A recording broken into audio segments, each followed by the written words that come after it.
La construction d'un plan démarre par la réception du layout 2D. Ici, on a par exemple un layout de la séquence 15. Le layout 2D, c'est un dessin du décor qui nous permet de comprendre où va se situer l'animation du plan.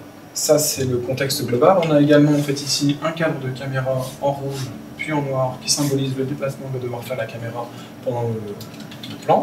On a également un certain nombre de positions des personnages, d'attitudes des personnages qui sont dessinés, qui sont un guide important, qui permettent au layouteur 3D de représenter et de positionner de manière assez fidèle les marionnettes des personnages 3D dans cet espace. Le layout 3D, une fois validé, reste quelque chose qui est encore assez loin de l'animation finale.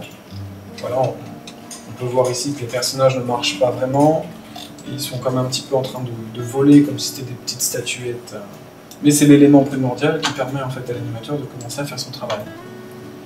L'animateur, sur les poses faites au layout, va les détailler, puis rajouter des poses intermédiaires, rajouter des liens entre chacune des poses, pour obtenir une animation finalisée. Ensuite vient le compositing, c'est l'étape où nous recevons tout le travail fait en amont, c'est-à-dire l'animation des personnages, les décors, les effets spéciaux. Nous allons mixer, mélanger tous ces éléments pour donner l'image finale du film. Donc nous allons faire des retouches de couleurs, des changements d'ambiance, toujours en accord avec les souhaits de Michel pour rendre l'image plus jolie et plus attrayante.